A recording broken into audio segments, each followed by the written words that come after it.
कहते हैं सबसे खतरनाक जंग वो होती है जो चुपचाप लड़ी जाती है। न कोई आवाज, न कोई बहस, बस धीरे धीरे किसी इंसान का दिमाग, दिल और फैसले किसी और के कंट्रोल में चले जाते हैं बिना उसे एहसास हुए। मैकियावेलियन मनोविज्ञान की यही सबसे घातक कला है, नियंत्रण बिना शोर किए। पार्ट 1 में हमने देखा कि कैसे शुरुआत होती है, idealization, love bombing, psychological hooks. अब पार्ट 2 में हम जानेंगे 5 डार्क साइकोलॉजिकल ट्रिक्स जो मैनिपुलेटिव मर्द चुपचाप इस्तेमाल करते हैं ताकि औरत अपने ही मन में उलझकर उसी की तरफ भागने लगे। 1.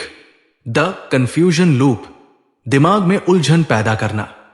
एक चालाक आदमी यह अच्छी तरह जानता है कि अगर वो उसकी क्लैरिटी तोड़ दे तो वो उसके डायरेक्शन के बिना जी नहीं पाएगी। इसलिए वो लगातार छोटे छोटे भ्रम पैदा करता है। एक बात आज कहेगा, दूसरी बात कल, और तीसरी बात जब वो सवाल करे। वो आदमी कभी साफ जवाब नहीं देता, उसके शब्दों में हमेशा मिस्ट्री और इनकंसिस्टेंसी होती है। पर इसका एक लक्ष्य है, उसके दिमाग को इतना कंफ्यूज कर दो कि वो खुद समझ ही ना पाए उसके साथ क्या हो रहा है। औरत जब कंफ्यूजन में होती है तो नेचुरली क्लैरिटी ढूंढती है, और वो क्लैरिटी उसे सिर्फ एक जगह मिलती है, उसी आदमी के पास। यही कंफ्यूजन लूप का कमाल है, वो उलझन भी वही देता है और समाधान भी वही बन जाता है। धीरे धीरे उसका दिमाग एक्सटर्नल रियलिटी पर कम और उस आदमी के वर्ड्स, एक्सप्रेशंस और रिएक्शंस पर ज्यादा भरोसा करने लगता है। यही है साइकोलॉजिकल डिपेंडेंस का पहला बड़ा कदम। 2. सिलेक्टिव अटेंशन, कभी बहुत ध्यान, कभी बिल्कुल नहीं। यह सबसे पुरानी लेकिन सबसे घातक रणनीति है। एक मैनिपुलेटिव आदमी जानता है कि अटेंशन लव नहीं, एडिक्शन बन सकता है अगर उसे सही तरीके से गिव विथड्रॉ किया जाए।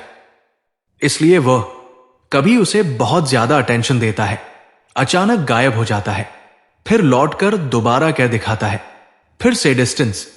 इसका साइकोलॉजिकल इफेक्ट, वो भावनात्मक रोलर कोस्टर में फंस जाती है। उसका नर्वस सिस्टम एडिक्टेड होने लगता है।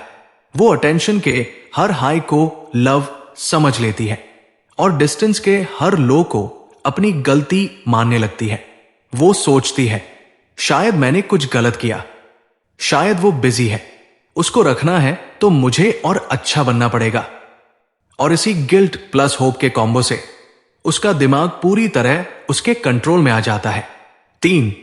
सॉफ्ट गैसलाइटिंग, बिना लड़ाई, बिना आवाज के मानसिक नियंत्रण। गैसलाइटिंग सिर्फ यू आर क्रेजी कहना नहीं है। एक बुद्धिमान मैनिपुलेटर लड़ाई नहीं करता, वो चुपचाप उसे ऐसे महसूस करवाता है कि उसकी याददाश्त गलत है, उसकी परसेप्शन गलत है, उसकी फीलिंग्स वैलिड नहीं है, उसकी सेंसिटिविटी ओवर रिएक्शन है और उसकी इंट्यूशन ओवरथिंकिंग है। गैसलाइटिंग का सॉफ्ट वर्जन कैसे काम करता है? वो ये सब सटल लाइन से करता है। तुमने शायद गलत सुना होगा, मैंने ऐसा कब कहा था? तुम अननेसेसरली चीजें समझ लेती हो, इतना सोचने की क्या जरूरत थी? तुम ऐसे रिएक्ट क्यों करती हो?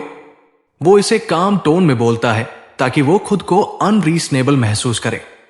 धीरे धीरे वो खुद को डाउट करने लगती है, और जब इंसान खुद पर डाउट करने लगता है तो वो सामने वाले पर ब्लाइंड ट्रस्ट कर देता है। यही सॉफ्ट गैसलाइटिंग का लक्ष्य है। उसकी रियलिटी को वीकन करो और अपनी रियलिटी उसके दिमाग में इंप्लांट कर दो। 4. मोरल मैनिपुलेशन, तुम्हें अच्छा इंसान बने रहना चाहिए।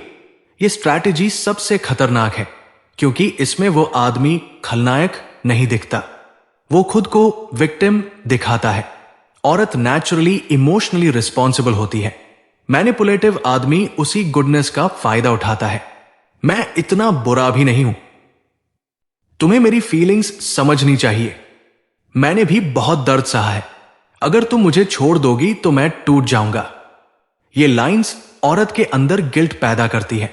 इसका असर, वो खुद की बाउंड्रीज कमजोर कर देती है, वो नहीं बोलने से डरने लगती है, वो उसकी गलतियां भी जस्टिफाई करने लगती है, वो खुद को रिस्पॉन्सिबल पार्टनर साबित करने में लग जाती है। और आदमी जानता है, जब एक औरत खुद के अगेंस्ट जाकर भी किसी को खुश रखने लगे, वो पहले से कंट्रोल्ड है। 5. आइसोलेशन विदाउट आइसोलेशन, लोगों से दूर करना बिना उसे पता चले। एक मैनिपुलेटर कभी सीधा नहीं कहता कि तुम अपने दोस्तों या परिवार से मत मिलो। वो इसे सटल तरीके से करता है। किसी दोस्त पर डाउट डालना, किसी फैमिली मेंबर के इंटेंशन पर सवाल, उसकी हर कंप्लेंट को सपोर्ट करना, स्लोली उसे महसूस कराना कि बाकी लोग तुम्हें नहीं समझते, मैं समझता हूं। धीरे धीरे वो वुमन इमोशनली उसके अलावा किसी और से कनेक्ट नहीं रह पाती। और यह सबसे बड़ा साइकोलॉजिकल ट्रैप है। वो खुद भी नहीं समझ पाती कि वो आइसोलेटेड हो चुकी है, क्योंकि आइसोलेशन का ये वर्जन फिजिकल नहीं, इमोशनल आइसोलेशन है। और जब एक औरत इमोशनली आइसोलेटेड होती है तो उसका पूरा सपोर्ट सिस्टम उसी आदमी में शिफ्ट हो जाता है। यही अल्टीमेट कंट्रोल है। पार्ट 2 में हमने देखा कि मैनिपुलेटिव पुरुष आवाज नहीं करते, वे दिमाग में जगह बनाते हैं। Confusion, attention withdrawal, soft gaslighting, moral manipulation, emotional isolation. ये टेक्निक्स इतनी सटल होती है कि पीड़ित को कभी पता नहीं चलता कि उसके साथ क्या हो रहा है। यह कंट्रोल की सबसे डार्क साइकोलॉजिकल फॉर्म है, जहां बंधन दिखाई नहीं देता, लेकिन महसूस जरूर होता है।